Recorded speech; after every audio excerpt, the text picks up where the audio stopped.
네, 오늘 말씀 보시겠습니다. 오늘 우리에게 주신 하나님의 말씀 누가복음 22장 54절에서 62절까지 말씀입니다. 누가복음 22장 54절에서 62절까지 말씀. 네, 성경으로는 신약 성경 136페이지에 있습니다. 신약 성경 136페이지에 있는 누가복음 22장 54절에서 62절까지 말씀. 제가 먼저 읽고 한 절씩 교독하신 후에 마지막 절은 함께 읽도록 하겠습니다. 예수를 잡아 끌고 대제사장의 집으로 들어갈새 베드로가 멀찍이 따라가니라. 사람들이 뜰 가운데 불을 피우고 함께 앉았는지라. 베드로도 그 가운데 앉았더니 한 여종이 베드로의 불빛을 향하여 앉은 것을 보고 주목하여 이르되 이 사람도 그와 함께 있었느니라 하니 베드로가 부인하여 이르되 이 여자여 내가 그를 알지 못하노라 하더라. 조금 후에 다른 사람이 보고 이르되 너도 그 도당이라 하거늘 베드로가 이르되 이 사람아 나는 아니로라 하더라. 1시간쯤 있다가 또 한 사람이 장담하여 이르되 이는 갈릴리 사람이니 참으로 그와 함께 있었느니라. 베드로가 이르되 이 사람아 나는 내가 하는 말을 알지 못하노라 하고 아직 말하고 있을 때 닭이 곧 울더라. 주께서 돌이켜 베드로를 보시니 베드로가 주의 말씀 곧 오늘 닭 울기 전에 내가 3번 나를 부인하리라 하심이 생각나서 밖에 나가서 심히 통곡하니라. 아멘. 네, 우리 여기 계신 분들도 여행하는 거 참 좋아하실 거라고 생각이 됩니다. 여행을 가면 어디로 가고 싶으십니까? 라고 여쭤보면 아마 여러 여행지가 나올 것입니다. 가고 싶은 여행지 중에 항상 손꼽히는 곳 중에 하나가 유럽입니다. 유럽 중에서도 프랑스 중에서도 파리가 생각이 나죠. 파리 하면 어떤 것이 생각이 나십니까? 파리, 제일 먼저 생각나는 게 에펠탑 생각이 나죠. 네. 그리고 몽마르트 언덕도 있고 개선문도 있고 또 뭐가 있나요? 루브르 박물관도 있습니다.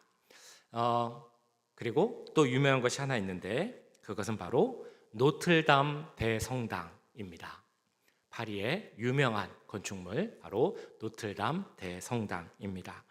파리를 대표하는 건축물입니다. 에펠탑이 그 역사가 얼마나 됐느냐 혹시 아실지 모르겠는데요. 되게 예전부터 있었던 것 같지만 사실은 한 130여 년밖에 안 된다고 합니다. 그런데 그에 비해서 노틀담 성당은 1200년대부터 있었으니까 몇 년인가요? 대략 800년이 훨씬 넘는 시간을 파리와 함께 했던 것이 바로 이 노틀담 대성당입니다. 그래서 많은 사람들이 정말 이곳을 방문합니다. 여행하면서 꼭 들려야 하는 곳이 이 노틀담 성당입니다. 매년 1300만 명 이상이 이곳에 가서 이 성당을 보았다고 합니다. 그리고 노틀담 성당 하면 아마 소설을 생각하시는 분도 계실 것입니다. 그 프랑스 문호 대문호인 빅토르 위고가 쓴 우리말로는 노틀담의 꼽추라고도 되어 있고 원작을 살펴보면 파리의 노틀담이라는 소설의 배경이 된 것도 바로 이 노틀담 대성당입니다. 자, 그런데 이 노틀담 성당이 지난 2019년에 불이 났습니다. 대화재가 나서 이렇게 많이 탔죠.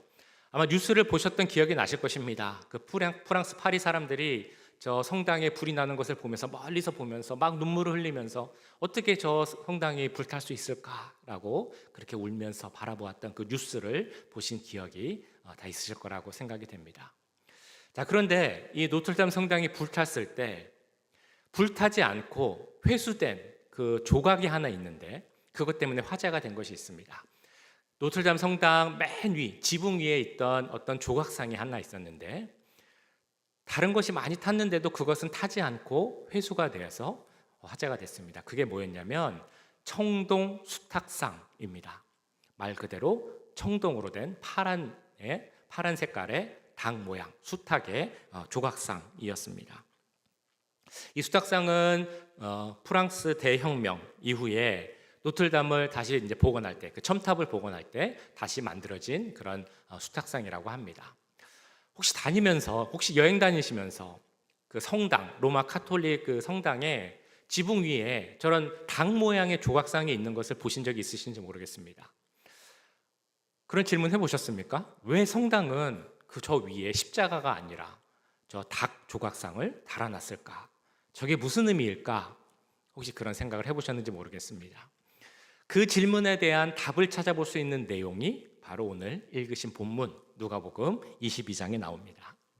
오늘 본문에서는 예수님께서 대제사장 집에 잡혀가셔서 불법 신문을 당하는 그런 장면이 나옵니다.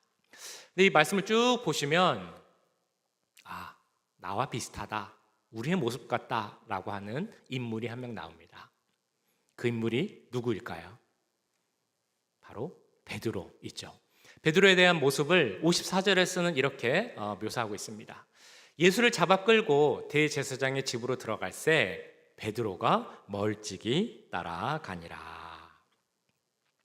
예수님께서 겟세마네 동산이라는 곳에서 기도를 하고 계셨습니다. 그런데 그 예수님을 잡기 위해서 유다의 종교 지도자들, 그러니까 장로들, 대제사장들, 이런 사람들이 군병을 보냅니다. 군사를 보내서 예수님을 잡아오라라고 합니다. 그래서 이 예수님이 잡혀서 대제사장 가야바라는 대제사장 집으로 잡혀가게 됩니다. 끌려가서 거기서 불법 신문을 당하죠. 그 집엔 누가 있었냐면 그 군사들을 보냈던 유대의 종교 지도자들, 장로들, 서기관들, 이런 사람들이 기세등등하게 그곳을 지키고 있었습니다. 그런 사람들이 무서워서 그랬는지 베드로가 이 예수님을 쫓아가긴 합니다. 예수님이 어떻게 되었을까? 그 동태가 어떻게 되었을까? 상황이 궁금해서 쫓아가긴 하지만 그 사람들이 무서워서 그랬는지 자기를 이렇게 드러내놓고 가지 못합니다. 사람들 사이에, 군중들 사이에 섞여서 자기가 아닌 척하면서 몰래 쫓아가는, 멀찍이 따라가는 모습이 바로 이 베드로의 모습이라는 것입니다. 이 베드로를 보시면서 이런 생각을 할 수 있습니다. 어떤 분들은 베드로 참 비겁하다. 그래도 그렇게 따르던 예수님인데, 예수님이 잡혀가는데 자신을 드러내지 않으려고, 잡히지 않으려고 그 사람들 사이에 어떻게 자기를 숨기고 그렇게 갈 수가 있을까? 비겁하다라고 생각하는 분도 있을 수 있습니다. 근데 어떤 분들은 그래도 베드로는 좀 낫다라고 생각할 수도 있습니다. 왜냐하면 다른 제자들은 한 명도 안 남았기 때문입니다. 다 이미 도망갔습니다. 살려고. 그래도 베드로는 비록 자기를 숨기고 멀찍이 가긴 했지만 그래도 예수님을 쫓아간 사람입니다. 그래도 의리를 지키고 위험을 무릅쓰고 쫓아온 제자는 베드로밖에 없습니다. 그러니까 다른 제자들은 다 도망갔는데 베드로는 그래도 남아 있었고 멀리서 남아 쫓아갔으니까 베드로는 좀 낫다, 그렇게 이야기할 수 있을까요? 저는 그렇지 않은 것 같습니다. 베드로가 비록 그 예수님을 멀리서 따라가긴 했지만 그 예수님을 진정으로 쫓아간 것이 아니라 사람들이 혹시 자기를 알아보지 않을까? 내가 드러나면 어떡할까? 라는 그 마음으로 자기를 숨기고 신분을 나타내지 않고 멀찍이 쫓아갔기 때문입니다. 처음에 제가 이 말씀에 대해서 설명을 드리면서 오늘 우리를 닮은 인물이 나온다라고 제가 말씀드렸습니다. 오늘 나온 베드로를 보면 나랑 비슷하다, 그런 생각이 혹시 드십니까? 우리의 신앙을 비춰보면 우리에게도 이런 모습이 있을 수 있다는 것입니다. 저는 예수님을 떠나지 않았습니다. 하나님 떠난 적이 한 번도 없습니다. 물론 가까이 가진 못했습니다. 제가 열심히 믿지 못했습니다. 그래서 조금 멀리 떨어질 수는 있지만 그래도 한 번도 하나님을 배신한 적 없습니다. 떠난 적 없습니다. 항상 하나님을 따라 사는 삶을 살았습니다. 만약에 이렇게 우리가 고백을 한다면, 그 고백을 예수님이 들으신다면 어떻게 말씀하실까요? 그래, 멀리 섰지만 그래도 계속 쫓아왔으니 잘했다, 주님이 이렇게 말씀하실까요? 그렇지 않다는 것입니다. 멀리서 멀찍이 쫓아가는 것은 큰 의미가 없다는 것입니다. 왜냐하면 우리 가운데 우리 본성에 있는 욕심이 있고 욕정이 있기 때문에 우리는 언제나 적극적으로 주님께 나아가지 않으면 실패하고 넘어질 수밖에 없기 때문입니다. 오늘 나오는 베드로가 그랬습니다. 주님을 쫓아가긴 했지만 멀찍이 떨어져 간 베드로, 결국은 실패하고 예수님을 부인하는 그 일을 하게 됩니다. 56절부터 이렇게 나오죠.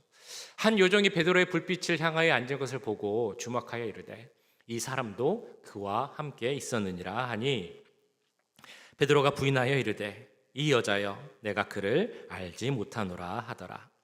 조금 후에 다른 사람이 보고 이르되 너도 그 도당이라 하거늘 베드로가 이르되 이 사람아 나는 아니로라 하더라. 1시간쯤 있다가 또 한 사람이 장담하여 이르되 이는 갈릴리 사람이니 참으로 그와 함께 있었느니라. 베드로가 이르되 이 사람아 나는 내가 하는 말을 알지 못하노라고 아직 말하고 있을 때 닭이 곧 울더라. 이 사람들의 질문, 여기 여종이라고 나오죠. 그 질문에 왜 베드로는 아니다라고 부인할 수밖에 없었을까요? 이 여종을 마태복음에서는 아주 어린 종, 어린 여자 종이라고 말합니다. 그 어린 여자 종이 와서 물을 때 당신도 예수님과 함께 있었죠? 라고 말할 때 아니야, 무슨 소리를 하는 거야? 라고 왜 베드로는 부인할 수밖에 없었을까요? 왜 3번이나 나는 예수님을 모릅니다 라고 저주하며 부인할 수밖에 없었을까요?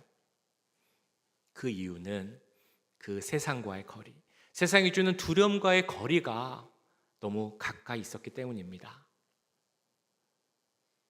세상과의 거리는 가깝고 주님, 우리 예수님과의 거리는 멀었기 때문에, 주님은 멀찍이 있었기 때문에 그는 예수님을 생각하기보다 세상이 주는 두려움으로 말미암아 나는 예수님을 모릅니다 라고 부인할 수밖에 없었던 것입니다. 그래서 우리도 꼭 기억해야 됩니다.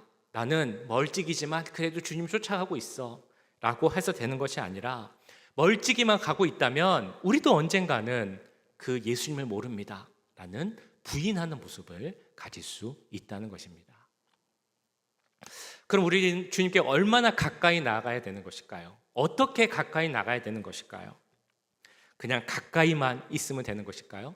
우리로 적용해 보자면 교회를 멀리하지 않고 교회 매주 오고 예배 매번 드리고 또 모임이 있으면 빠지지 않고 참석하고 이렇게 물리적으로 가까이 있으면 우리는 주님과 가까이 있는 것일까요? 이에 대해 생각해 볼 수 있는 말씀이 앞선 40절부터 이렇게 나옵니다.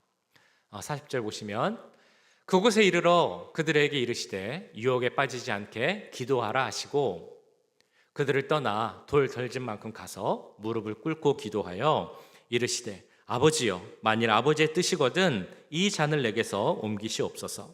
그러나 내 원대로 마시옵고 아버지의 원대로 되기를 원하나이다 하시니. 이 말씀은 아까 그 예수님이 잡혀가시기 전에 그곳에 겟세마네라는 곳이 있는데 그곳에서 예수님이 기도하실 때의 장면입니다. 예수님께서 이제 곧 내가 잡혀가고 십자가에 못 박혀 죽어야 하는 그 모든 상황을 아셨습니다. 그것이 얼마나 힘든 일인지, 고통스러운 일인지, 그리고 외로운 일인지 알았기에 예수님은 그 겟세마네 동산에서 나가서 아버지께 기도를 드립니다. 아버지 하나님, 만약에 가능하면 이 잔을 내게서 옮겨주세요. 내가 이 고통을 당하지 않게 해주세요. 그렇지만 내 뜻대로 하지 마시고 하나님 아버지의 뜻대로 하세요 라는 기도를 우리 예수님이 드립니다. 그 기도가 얼마나 절실했는지 그 기도를 하면서 흘리는 땀방울이 핏방울처럼 되었다라고 말씀은 묘사를 합니다. 자, 그런데 이렇게 힘들고 절실한 기도를 하셔야 했기 때문에 예수님은 같이 간 제자들에게 같이 기도해 달라고 부탁을 합니다. 나를 위해서 기도하자라고 말합니다. 자, 그런데 예수님께서 그렇게 기도를 하고 부탁을 하고 기도하러 가실 때 그 예수님과 제자들 사이의 거리가 얼마만큼이었다라고 성경에 나옵니까? 돌 던질 만큼이었다고 나옵니다.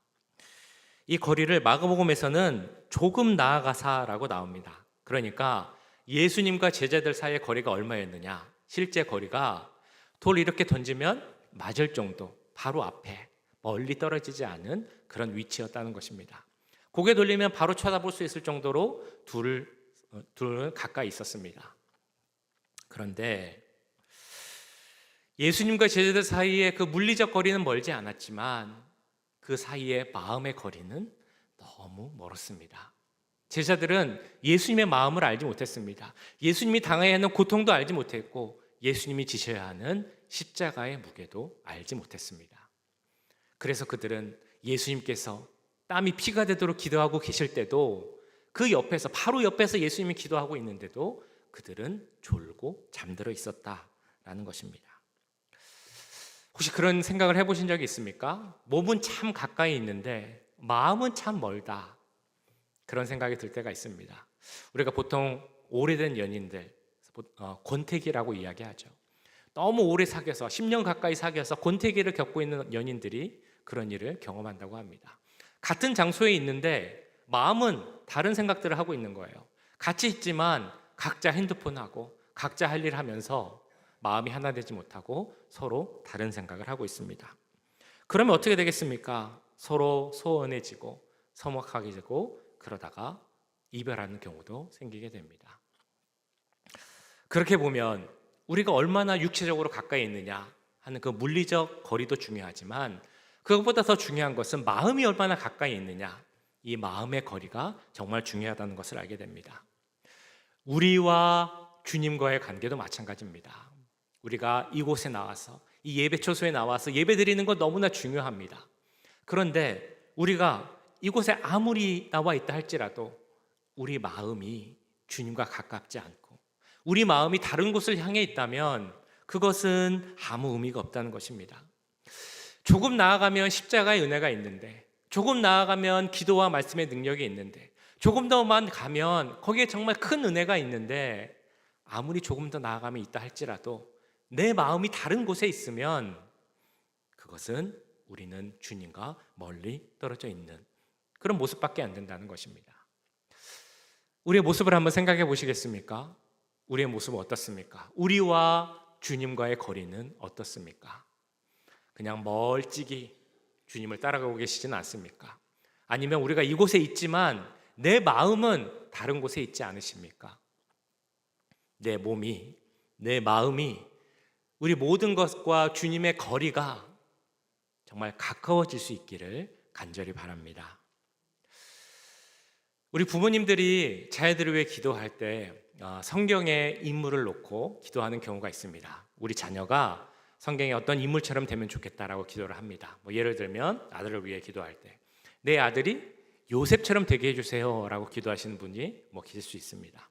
아니면 내 딸을 위해 기도할 때 내 딸이 룻처럼 현숙한 여인이 되게 해주세요 라고 기도할 수도 있습니다. 저희 부모님도 저를 위해서 기도를 하셨는데 이런 기도를 하셨다고 들었습니다. 저희 아들이 다니엘과 같은 영성을 갖고 바울과 같은 지성을 가진 그런 목회자가 되게 주옵소서, 그렇게 기도를 하셨답니다. 그렇게 되었으면 얼마나 좋을까요? 참 그렇게 되길 바라는데 아직은 참 먼 것 같습니다. 그런데 저에게 좋아하는 성경 인물이 누굽니까? 라고 물어보신다면 제가 좋아하는 인물은 사실은 다니엘도 아니고 바울도 아닙니다. 제가 좋아하는 인물은 베드로입니다. 오늘 베드로가 나와서 이제 드리는 말씀은 아니고요.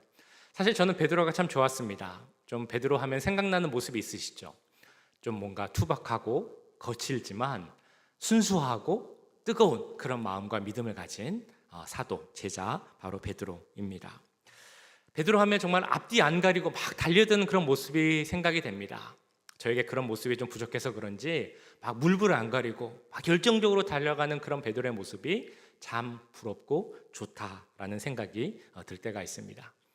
베드로 하면 또 생각나는 이야기가 있는데 그 이야기도 참 좋아합니다. 바로 코바디스라는 것과 관련된 이야기죠. 코바디스가 어떤 의미냐면 주여 어디로 가십니까? 라는 뜻을 가진 단어가 바로 이 코바디스입니다. 영화도 있죠. 이 코바디스와 관련된 이야기는 이런 이야기입니다. 예수님께서 죽으신 후에 이 베드로가 복음을 전하다가 로마의 감옥에 갇히게 되었습니다. 그런데 어떻게 감옥에서 탈출을 해가지고 로마에서 있으면 안 되겠다, 여길 벗어나야겠다라고 해서 로마를 벗어나 도망가는 길을 가고 있었습니다. 그런데 그 길에서 로마로 가시는 예수님을 만나게 된 것입니다.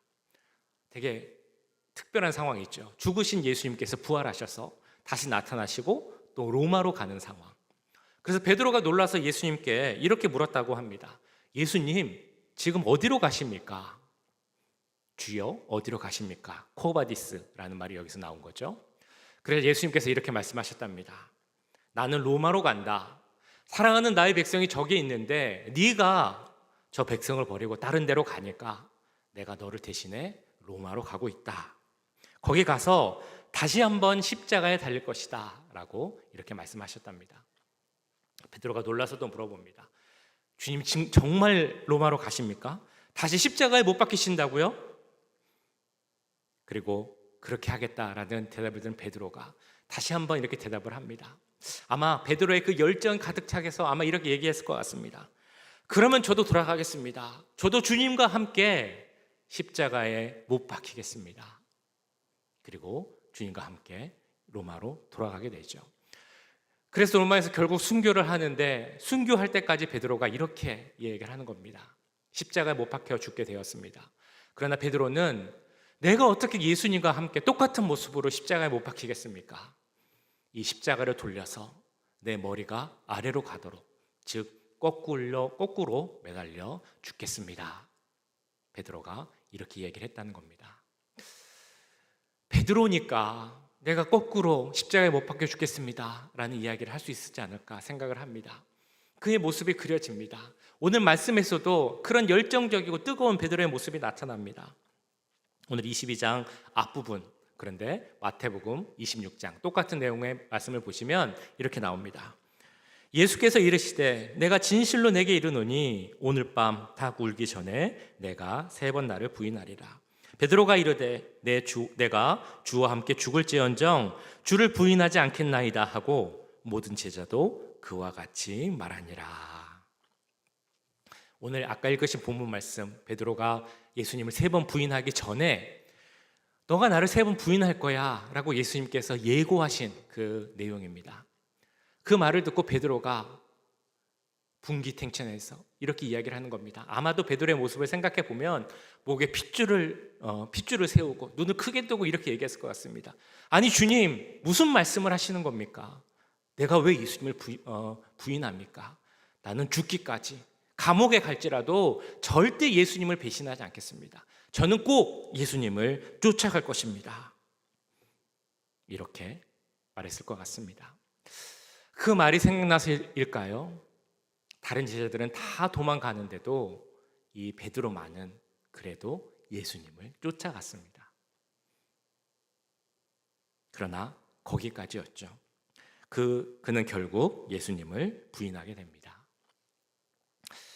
그러나 이런 베드로의 삶에 반전이 일어나게 됩니다. 온전한 회복이 일어나게 됩니다. 그 계기에 대해서 61절에서는 이렇게 말씀합니다.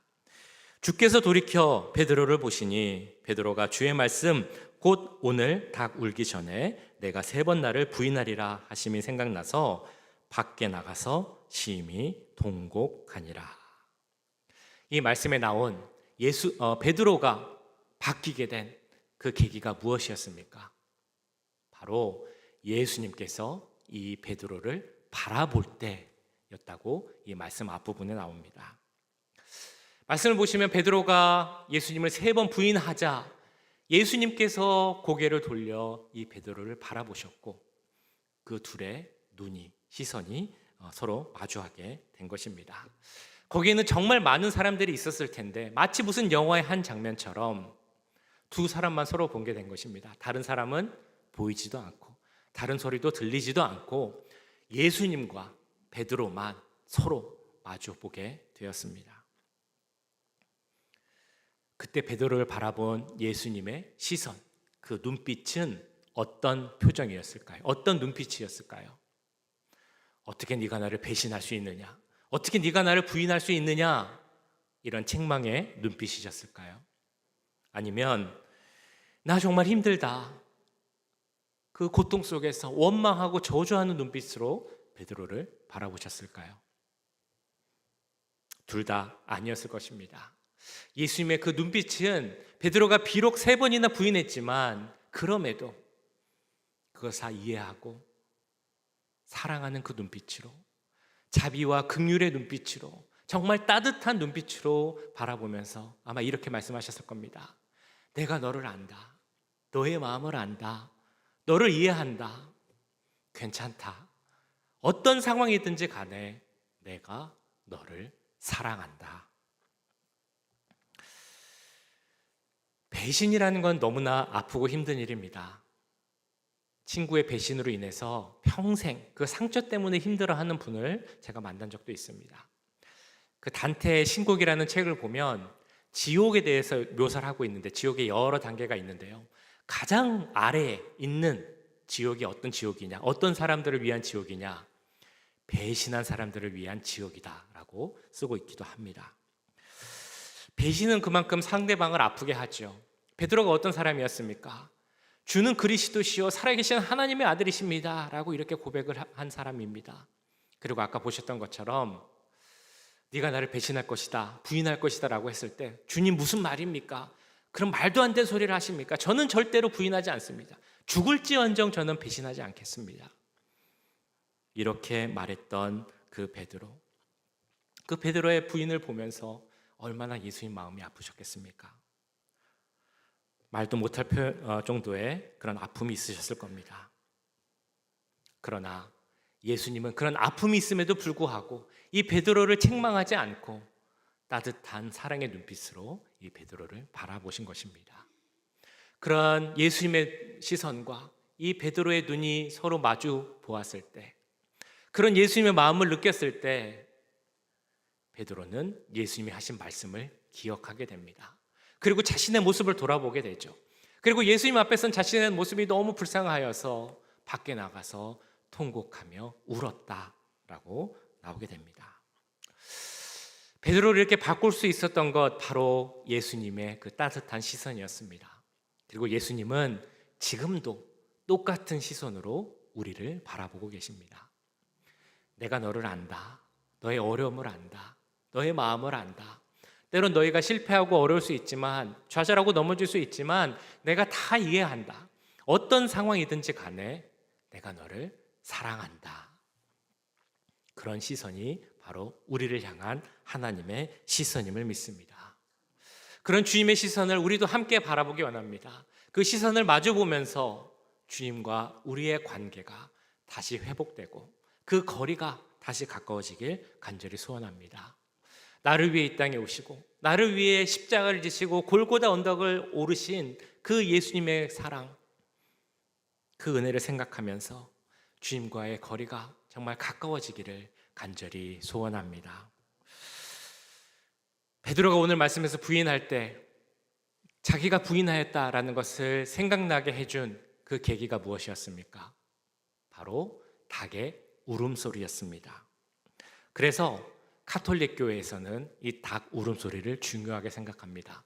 우리의 영혼 혹은 우리의 죄를 깨우치고 달라지게 할 수 있는 것이 바로 이 닭 울음소리다 라고 해서, 처음에도 질문 드렸습니다만 이 로마 카톨릭 교회의 지붕에 닭의 조각상을 달아놓는 이유가 바로 그것 때문입니다.